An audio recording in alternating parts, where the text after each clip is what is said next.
മുണ്ടക്കെ ചുരൽമല പുനരധിവാസത്തിനായി ഏറ്റെടുത്ത Elston estate ഭൂമിയിലെ തൊഴിലാളികൾ പ്രതിഷേധവുമായി രംഗത്തെത്തിയിരിക്കുകയാണ്. തൊഴിൽ ആനുകൂല്യങ്ങൾ ലഭ്യമാക്കണം എന്നാവശ്യപ്പെട്ടായിരുന്നു പ്രതിഷേധം. അതേസമയം ടൗൺഷിപ്പിന്റെ നിർമ്മാണ പ്രവൃത്തികൾ എസ്റ്റേറ്റിൽ ആരംഭിച്ചു. എൽസ്റ്റൺ എസ്റ്റേറ്റ് ഏറ്റെടുത്തതായുള്ള നോട്ടീസ് പതിച്ചതിന് പിന്നാലെ നിർമ്മാണ പ്രവൃത്തികൾ തുടങ്ങി. ഇന്ന് രാവിലെയായിരുന്നു തൊഴിലാളികൾ പ്രതിഷേധവുമായി രംഗത്തെത്തിയത്. തൊഴിൽ ആനുകൂല്യങ്ങൾ ലഭ്യമാക്കണമെന്നാവശ്യപ്പെട്ടാണ് പ്രതിഷേധം.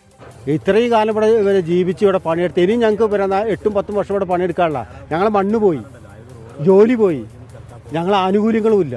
ഇപ്പോൾ വരുന്നതാണ് മുണ്ടക്കൈയിലല്ല ദുരന്തം സംഭവിക്കുന്നത്, ഇപ്പോൾ ഇവിടെയാണ് ദുരന്തം സംഭവിച്ചത്. ഞങ്ങൾ അവർക്ക് വേണ്ടിയിട്ടാണ് ഞങ്ങൾ എല്ലാ വിട്ടുവീഴ്ചയും ചെയ്തു കൊടുത്തു.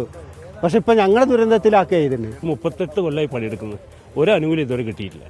PF 10 കൊല്ലം അടച്ചിട്ട് ആ പൈസ കിട്ടാണ്ട്, ഗ്രാറ്റുവിറ്റി കിട്ടാണ്ട്, ശമ്പളം 2023-24 പണിയെടുത്ത പൈസ ആയിട്ട് കിട്ടാണ്ട്, സർവീസ് കിട്ടാണ്ട്, പിന്നെ PF അടയ്ക്കാണ്ട് അവർ 10-14 കൊല്ലത്തെ ഞങ്ങൾക്ക് പെൻഷൻ കിട്ടേണ്ടതാണ്. PF അടച്ചാൽ പെൻഷൻ കിട്ടേണ്ടത് അതുവരെ കിട്ടുന്നില്ല തൊഴിലാളികൾക്ക്.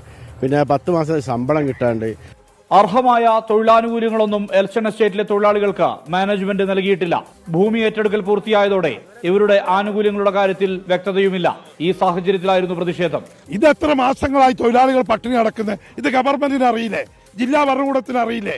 ഇവിടെ ഭൂമി ഏറ്റെടുക്കുന്നു, മുഖ്യമന്ത്രി ഇവിടെ തർക്കമിടാനുള്ള സൗകര്യം ചെയ്തു കൊടുത്തു. ഇവിടെ ഒരു ഏറ്റവും ദുരന്തമുണ്ടായി, എല്ലാവരും ഒറ്റക്കെട്ടായി അതിനെ നേരിടുന്നു. ഇവിടെ 300 ആൾക്കാരെ കുടിയിരുത്തുമ്പോൾ 300 തൊഴിലാളികൾ പുറത്തേക്ക് പോവുക, പട്ടിണിയാണ്. തൊഴിൽ ആനുകൂല്യങ്ങൾ ലഭ്യമാക്കുകയും പുനരധിവാസ ടൗൺഷിപ്പ് നിർമ്മാണം വേഗത്തിലാക്കുകയും വേണമെന്ന് CPIM ആവശ്യപ്പെടുന്നു. ഗവൺമെന്റ് ഭൂമി ഏറ്റെടുക്കുന്ന സ്ഥിതിക്ക് കോടതിയിൽ കെട്ടിവെക്കാൻ വേണ്ടി പറഞ്ഞിട്ടുണ്ട്.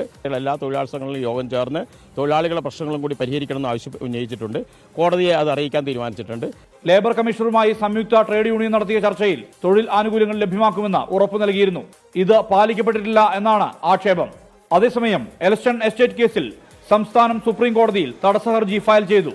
ഹൈക്കോടതി വിധിയിൽ ഇടക്കാല ഉത്തരവ് പുറപ്പെടുവിക്കുന്നതിന് മുമ്പ് വാദം കേൾക്കണമെന്നാണ് ആവശ്യം. ഭൂമി ഏറ്റെടുത്ത സാഹചര്യത്തിൽ എസ്റ്റേറ്റ് ഉടമകൾ സുപ്രീം കോടതിയെ സമീപിക്കാനിരിക്കെയാണ് സർക്കാരിന്റെ നീക്കം. പുനരധിവാസ ടൗൺഷിപ്പ് നിർമ്മാണ നടപടികളിൽ ഇനി വൈകലുണ്ടാകരുത്. അതേസമയം തൊഴിലാളികളുടെ ആനുകൂല്യങ്ങൾ ലഭ്യമാക്കാനുള്ള ഇടപെടലും വേണം. സർക്കാർ ഇക്കാര്യത്തിൽ ഫലപ്രദമായി ഇടപെടണമെന്നാണ് ഉയരുന്ന ആവശ്യം. മനു ദാമോദരനൊപ്പം എൽസ്റ്റൺ എസ്റ്റേറ്റിൽ നിന്ന് സുർജിത് അയ്യപ്പത്ത്, 24 വയനാട്.